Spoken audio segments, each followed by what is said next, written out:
Peter Marino, Nathalie Crinier nos llevan también de la mano por un recorrido que, bueno, es top en el mundo, y ellos lo han organizado precisamente para eso, para que nos impacte, para que lo tengamos en nuestros reflejos como un sitio emblemático, aquella avenida Montaigne en París que contiene la moda y la presenta en el mundo.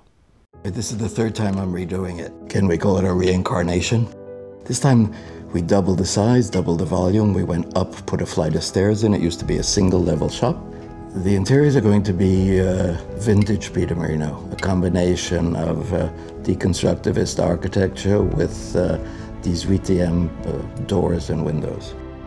So we have a myriad of patterns, but they all come back to Parquet de Versailles. Very Louis says, very dramatic views from space to space to space to space.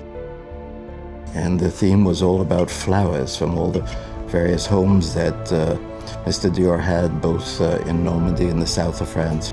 We've got Coxidge, who's doing wonderful falling white leaves, give us a little bit of the springtime feeling. And then you go into the staircase room, we have a huge Issa Genkin rose, because Dior's favorite flower was a rose.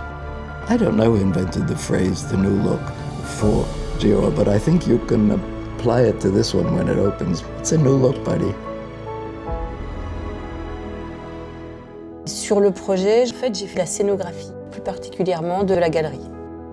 Et la grande légitimité du projet, c'était qu'on est dans le lieu de Christian Dior. Et donc, par exemple, quand on va être dans les pièces, on peut se dire, il s'est posé là, lui, à un moment. Il est là puisqu'il a marché dans tous ces espaces. La première idée, je me suis dit, le bureau de Monsieur Dior va être dans la galerie, ça c'était top. Et puis il y aura la cabine. Puis il y a aussi quelque chose de très très important à Avenue Montaigne, que personne n'aura jamais ailleurs, c'est les ateliers. Ce qui est formidable, c'est qu'ils sont au-dessus de notre tête. Et donc nous, on a mis en place en fait des dispositifs qui font un petit peu comme si le sol était transparent et comme si on pouvait les apercevoir et les sentir. Quand on arrive, on va découvrir le colorama avec toutes ces couleurs. On a dessiné un escalier qui n'avait pas vraiment de début, pas vraiment de fin, qui était cerné par toutes ces petites poupées et accessoires.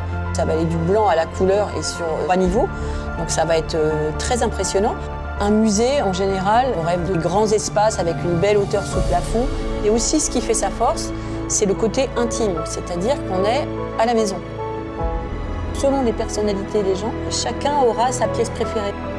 Parce que je crois que ce qui est très important, c'est que ce n'est pas un musée de cire, c'est une maison qui a vécu, mais qui vit et qui vivra.